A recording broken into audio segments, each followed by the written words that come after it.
Fala galera, tudo bem? Vamos ter para mais uma troca de conhecimento? Bom, na aula de hoje nós vamos entender então o que regula a nossa fisiologia.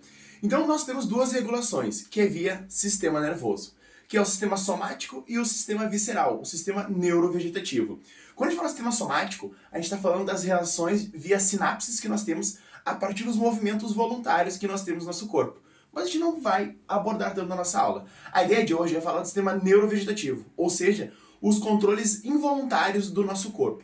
E nisso nós vamos diferir em sistema simpático e parasimpático. E vale algumas diferenças anatômicas e funcionais. Bom, quando nós falamos de sistema, a parte anatômica, nós temos a diferença do sistema parasimpático e do simpático, é a relação da nossa coluna vertebral como um todo, que começa, claro, lá no nosso cérebro.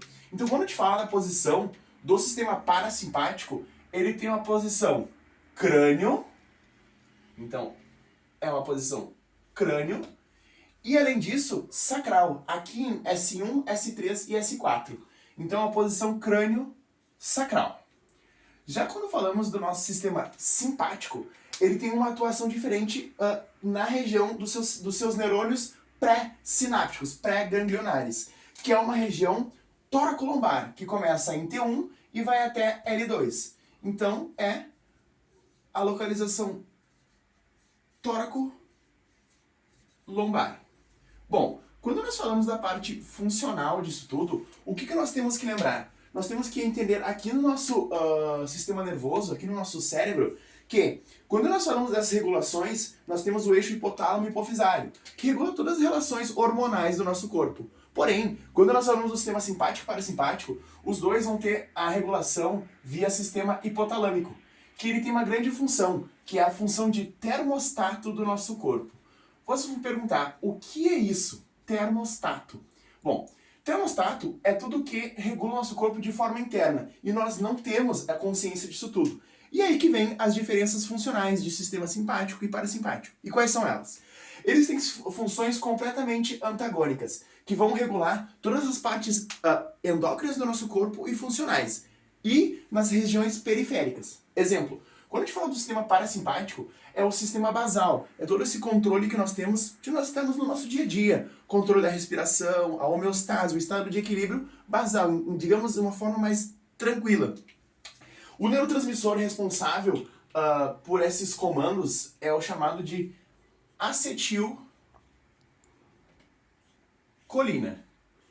E quando nós falamos do sistema antagônico, geralmente do ponto de vista da nossa evolução, chamado também de uma ação de luta ou fuga, é quando nós temos a aceleração do nosso sistema, que é o sistema simpático. Ou seja, quando nós falamos questões de luta ou fuga, nós temos a aceleração de tudo que envolve esse sistema, que nós temos um neurotransmissor chamado de noradrenalina. E quando nós falamos na noradrenalina, vale uma observação. Noradrenalina é um neurotransmissor. Quando nós falamos hormonalmente, que é o sistema hipotálamo-hipofisário, quando nós falamos de adrenalina, esse é um hormônio que é secretado na nossa suprarrenal, que é perifericamente via esse eixo que vai controlar, que daí é uma outra conversa.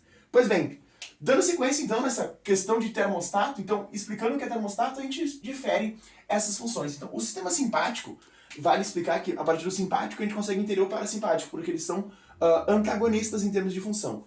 O sistema simpático, ele vai controlar a nossa aceleração da nossa frequência cardíaca, do nosso miocárdio. Ele vai fazer uma aceleração na verdade, ele diminui a motilidade gastrointestinal, porque o fluxo sanguíneo aqui do nosso estômago, ele vai ser utilizado para regiões periféricas, músculos periféricos, por exemplo, quando nós estamos em exercício. E também, claro, todos os controles, por exemplo, quando a gente fala de termostato, é o controle da nossa temperatura, então termogênese, aumento da nossa temperatura corporal, né? Um exemplo também nessa temperatura é quando nós temos o suor. E bom, além disso, é a questão, o aumento da nossa pressão arterial, né? Aumento do fluxo sanguíneo para regiões periféricas.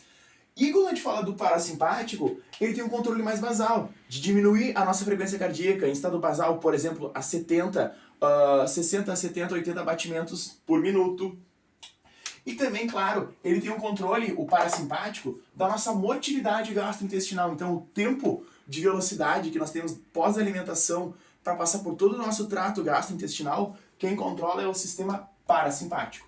Então, como vocês veem, o grande controle visceral do nosso corpo é regulado por esses dois sistemas. E agora a gente vai cada vez mais esmiuçar e aplicar esses detalhes. Bom, galera, na aula de hoje era isso. Espero que tenham gostado. Até a próxima. Valeu!